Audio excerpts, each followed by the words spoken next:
Cinema, matinee. I ain't got $7.50 to pay. You, I'm gonna take care of the thing before you do something else to things up even more than you did already. Are you insinuating there are more than a few epithets in this film thrown around loosely? No, I mean there's more than a few in this movie. This is like one of those guys you meet who really wants to tell you something serious, who keeps telling you something serious, and it takes forever, and you're like, dude, I just want to get a beer. And he can see you're distracted, and suddenly he goes, what the man? You're not paying attention to me? You dickhead, I'll kick your ass! Ah! And just goes crazy.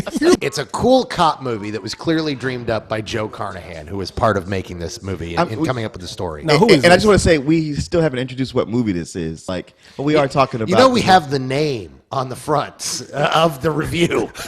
Yeah, when people click on it, I'm aware there's even of that. a picture of the movie there for them. Oh, wait a minute. Hold on. Just for Leon up here. Wait a minute. Here it is. Cinema, matinee. I ain't got $7.50 to pay. All right, you happy? You have in this film, it's a cop family. You have a father, an Irish police chief, who is he's very proud of his sons for being policemen. And they seem like pretty legit people, but the son-in-law, the one that everybody thinks is a good cop, and he's taking care of the daughter of the family, he's actually the asshole cop. He's the one that brings in all the corruption. So you pretty much have this family who wants to do right, but you got this one liability here who they either have to protect, but it's also kind of going to break up the family. Yeah, and that asshole brother-in-law is played by everybody's favorite leprechaun, Colin Farrell. The problem is that this is two films. One is a crazy-ass cop film with a very convoluted plot of all these interwoven characters, and the other film is a really boring movie about their day lives. For a long time, it's like watching people play cops, because all they do, you don't know who they're going after, but they bend over and pick up a lot of things. They pull out their badges, they flash their guns, and then the movie flips when Colin Farrell breaks into an apartment and he's gonna iron a baby. What was that? I don't know, but it scared the hell out of me. When babies are born, they are very wrinkled.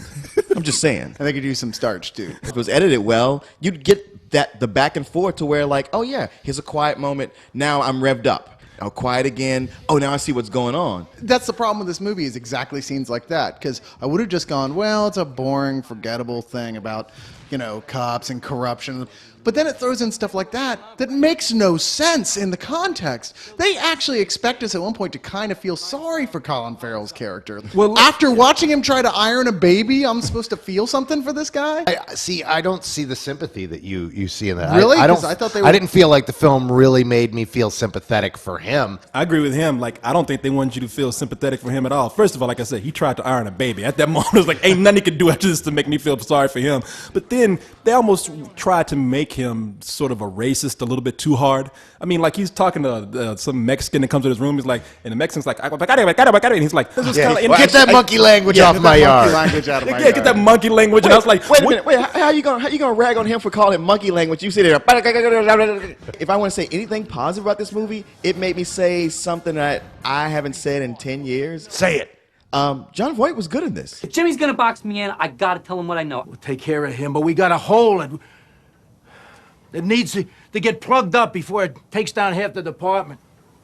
It's too late, Pop. We protect our own, Ray. That is all I know. We protect our own. You gotta show me some loyalty here. Oh, don't use that word with me, because I've done your kind of loyalty, and it cost me too much, What did Pop. it cost you, Ray? It cost me everything! I will give this a low rental and not some old bullshit. For the same reasons you guys said, I'm gonna say a low rental. Yeah, just above some old bullshit, but honestly, you could just watch The Shield. I'm going to say a solid rental. I don't think it's a low rental at all. I think it's if you're going to see this for the performances, but as a film, it just doesn't hold together. I'm going to give it a rental. I mean, not even a low rental, because I did get some enjoyment out of it. And when it was intense, it was intense. It's just the whole movie fell apart. And then they tried to iron a baby. And then they tried to iron a baby. I will never get over that. I got handed to the baby, it didn't break. The baby It's like, I'm not talking, motherfucker! Cinema, matinee. I ain't got $7.50 to pay.